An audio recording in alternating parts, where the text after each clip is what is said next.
वंदे मातरम साथियों। भारतीय अर्थव्यवस्था की सीरीज में आप सभी लोगों का स्वागत है। आज 7वें अध्याय में यानी मुद्रास्फीति एवं व्यापार चक्र वाले अध्याय में हम लोग दूसरा क्लास लेंगे और आज की क्लास में हम लोग मुद्रास्फीति के प्रकार पर बात करेंगे।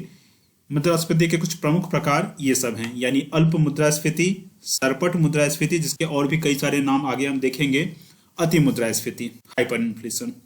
इसके अलावा और भी कुछ मुद्रास्फीति के नाम आते हैं, जैसे गत्यावरोध या मार्गावरोध मुद्रास्फीति, मर्म मुद्रास्फीति, कोर इन्फ्लेशन। ये चर्चित शब्द है, सुना होगा आपने। तो इन सब मुद्रास्फीति के प्रकार के बारे में आज के क्लास में बात करेंगे और इससे रिलेटेड क्वेश्चन पूछे भी जाते हैं और समझ में ये नहीं आ पाता है बहुत सारे स्टूडेंट को। तो ज़्यादा कठिन नहीं है, लेकिन एक साथ जब समझेंगे तो पूरी तरह से बात समझ में आएगी। आज का क्लास छोटा ही होगा, लेकिन इस छोटे से क्लास में हम लोग इन सभी टर्मिनोलॉजीज को बहुत अच्छे से समझ जाएंगे। तो चलिए स्टार्ट करते हैं। सबसे पहले तो मुद्रास्फीति को मुख्य रूप से इन 3 भागों में डिवाइड करते हैं, जैसा कि पीछे स्लाइड में आपने देखा। मुद्रास्फीति के कुछ अन्य रूप ये दोनों हैं, तो मुख्य रूप से यही है। इसके अलावा कुछ रूप ये भी माना जाता है।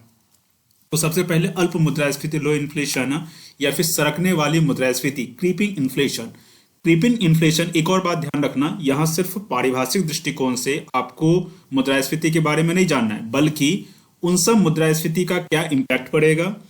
कई बार क्या होता है कि गवर्नमेंट अपने डॉक्यूमेंट में इस तरह की चर्चा करती है कि भारत की मुद्रास्फीति अभी क्रीपिंग मतलब स्थिति में है, क्रीपिंग इन्फ्लेशन की स्थिति में है, या फिर मान लो कि गैलोपिंग इन्फ्लेशन की स्थिति में है, हाइपर इन्फ्लेशन स्थिति में है।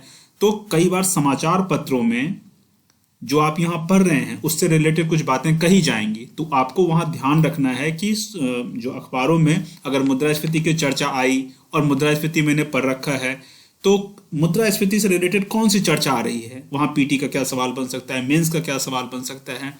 इकोनॉमी के क्वेश्चन को सॉल्व करना इसी तरह से पॉसिबल है यूपीएससी के लिए स्पेशली, ठीक है। सिर्फ क्लास के आधार पर नहीं होगा, करंट अफेयर्स उसमें आपको रोज रोज अपडेट करना होगा, ठीक है। तो चलिए स्टार्ट करते हैं, एक एक चीज को अच्छे से समझेंगे।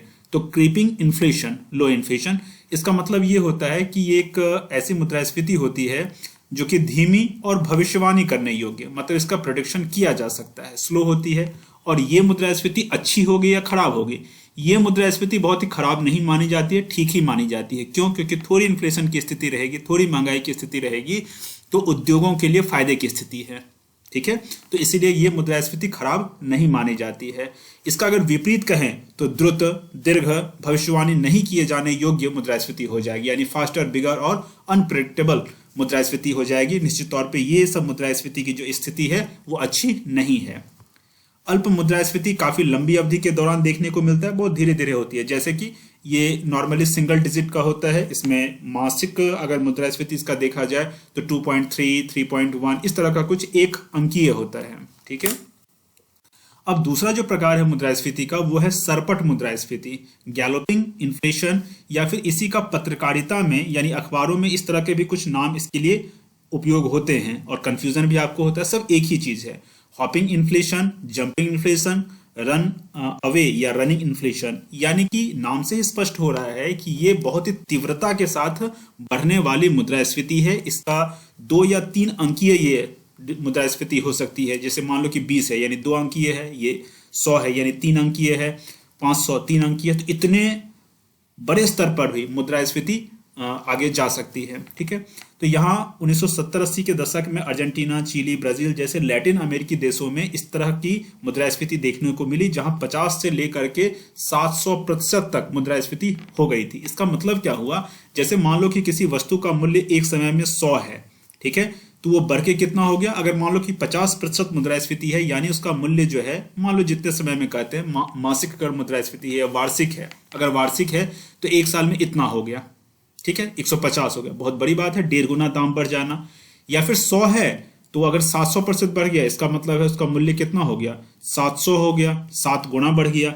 तो ये बहुत बड़ी जो है मुद्रास्फीति की दर कहलाती है, ठीक है। यूएसएसआर यानी सोवियत संघ के विघटन के बाद भी रूसी अर्थव्यवस्था ऐसी स्थिति से गुजरी और इसका नतीजा ये हुआ कि रूस पूरी तरह से क्या हो गया, विखंडित ही हो गया। रूस नहीं, यूएसएसआर विखंडित ही हो गया और कई देशों में इंक्लूडिंग रूस वो बन गया। तो मुद्रास्फीति कई बार बहुत ही खतरनाक सिचुएशन ला सकती है, ठीक है। आगे बढ़ते हैं। आगे है हाइपर इन्फ्लेशन यानी अति मुद्रास्फीति। ये सरपट मुद्रास्फीति से भी बहुत खतरनाक है। इसमें जरा देखिए क्या होता है, इसका रूप बड़ा होता है और बढ़ता हुआ होता है, लार्ज एंड एक्सेलरेटिंग, यानी तेजी से ये बढ़ता है, सिर्फ बड़ा ही नहीं होता, बहुत स्पीड से बढ़ता भी चला जाता है। तो इस प्रकार की मुद्रास्फीति की वार्षिक दर अरबों खरबों में हो सकती है, अरबों खरबों गुना ये बढ़ सकती है। यह वृद्धि बहुत कम समय में होती है।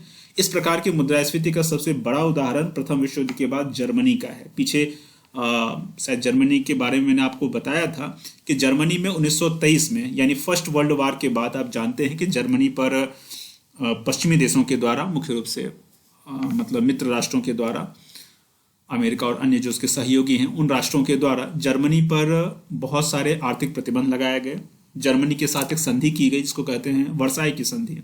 उस वर्साई की संधि का कुछ इस तरह के शर्त थे जिसके कारण जर्मनी पूरी तरह से आर्थिक तौर पे एकदम से पंगु हो गया। ठीक है, मित्र राष्ट्रों का उद्देश्य भी यह था कि जर्मनी को इतना बर्बाद कर दिया जाए कि फिर से जर्मनी खड़ा ना हो सके। ठीक है, तो स्थिति यहाँ वहाँ ये हो गई कि बताते हैं कि 2 साल पहले की तुलना में 36 अरब गुना वहाँ जो है मुद्रास्फीति की दर हो गई। 36 अरब गुना, सोच सकते हैं कि कितना गुना ज्यादा जो वहाँ ये हो गई। यह वृद्धि इतनी ज्यादा थी कि जर्मन मुद्रा जो डाइच मार्क है का प्रयोग लोग वास्तविक मुद्रा के तौर पर ना करके एक ऐसे बोला जाता है कि अगर मान लो कि चूल्हा जलाने के ईंधन के तौर पे उसका इस्तेमाल करते, कागज है उसका इस्तेमाल अगर ईंधन के तौर पे करते तब भी धन की बचत हो जाती। इतना खराब स्थिति जो है वहां की मुद्रा की हो गई। तो वास्तविक मुद्रा के रूप में इसका उपयोग ही लोग करना बंद कर दिए, ये स्थिति हो गई।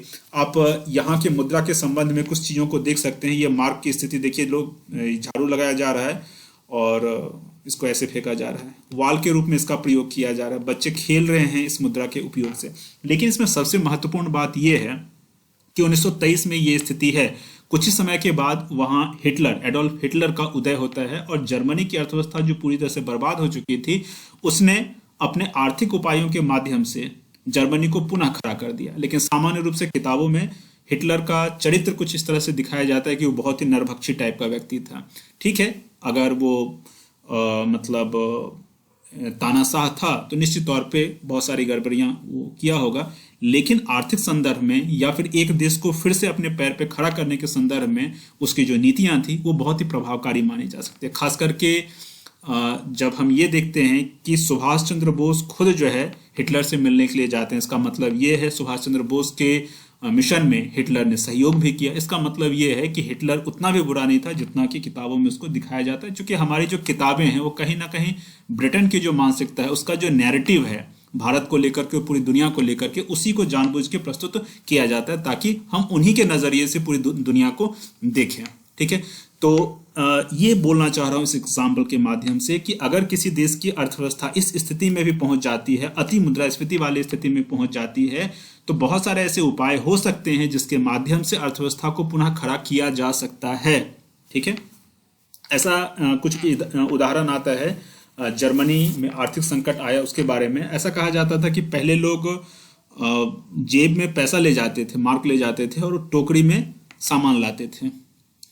लेकिन इस स्थिति के बाद कुछ ऐसा हुआ कि लोग टोकरी में मुद्रा वहां की ले जाते थे और जेब में सामान लाते थे। इसी तरह की बहुत सारी बातें जो है कही जाती हैं जर्मनी के बारे में। ठीक है, अति मुद्रास्फीति के कुछ अन्य उदाहरणों को हम देख लेते हैं। जैसे 1985 में बोलिविया में यही सिचुएशन हुआ। बोलिविया आप जानते होंगे कि दक्षिण अमेरिका का एक राष्ट्र है। 24,000 गुना यहाँ जो है वार्षिक मुद्रास्फीति की दर हो गई। यानी कोई 1 रुपए की वस्तु अगर थी तो वो 24,000 रुपए की हो गई होगी। सॉरी, रुपए में यहाँ बोल दिया मैंने, बोलिविया की जो भी करेंसी होगी।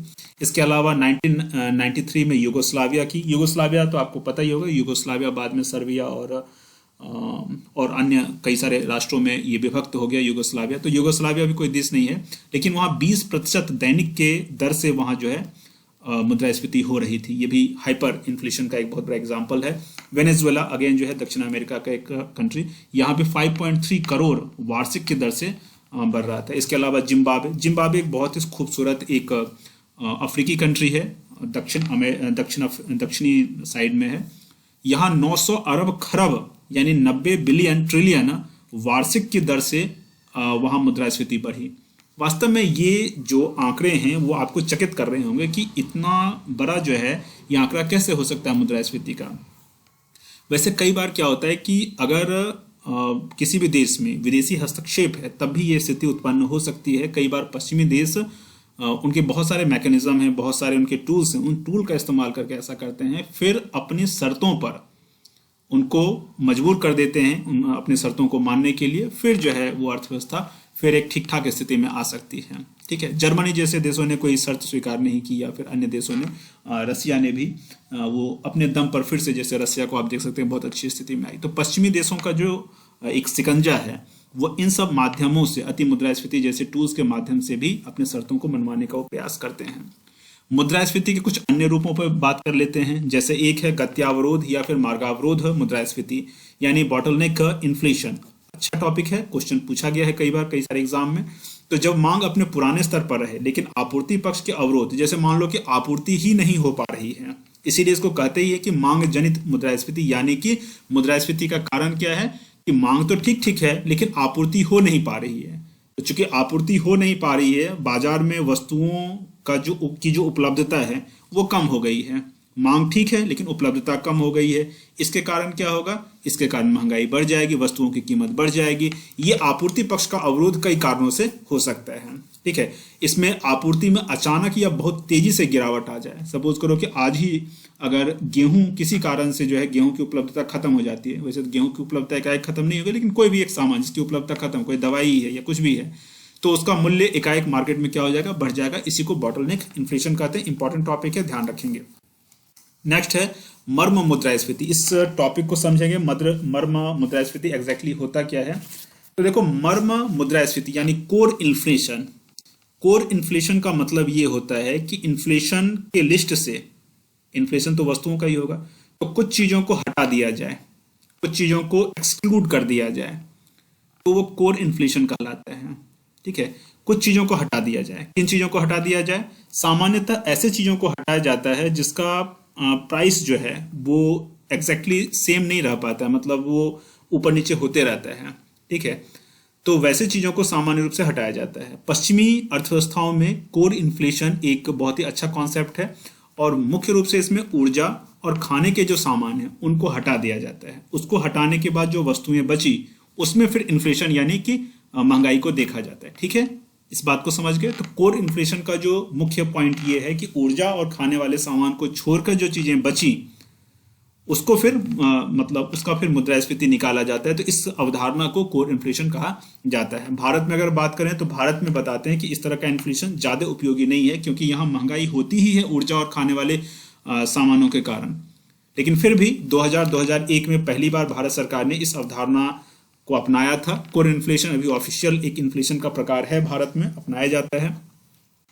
वर्ष 2015-16 में सरकार के द्वारा इसी के एक नए रूप कोर इन्फ्लेशन का उपयोग किया गया। ये वैसे अभी ये टर्म आपको इंटरनेट वगैरह में कहीं भी नहीं मिल रहा है, लेकिन रमेश सिंह ने इस टर्म का इस्तेमाल किया है, और ऐसा उन्होंने कहा है कि इसके अंतर्गत मुद्रास्फीति की माप, इसमें कुछ चीजों को और जोड़ दिया गया, जैसे खाद्य सामग्री और ईंधन व प्रकाश। ये दोनों तो चीजें हैं ही, ठीक है, ये सामान्य रूप से ये दोनों चीजों को हटा करके जो इन्फ्लेशन निकाला जाता है उसको कोर इन्फ्लेशन कहा जाता है। लेकिन कोर इन्फ्लेशन में खाद्य सामग्री, ईंधन व प्रकाश के अलावा एक तीसरा एलिमेंट भी लिया गया, एक तीसरा मद भी लिया गया, परिवहन व संचार। ठीक है, तो इन तीन चीजों को हटा करके जब मुद्रास्फीति निकालेंगे उसको कोर इन्फ्लेशन कहते हैं। लेकिन ये कॉन्सेप्ट अभी प्रचलन में नहीं है।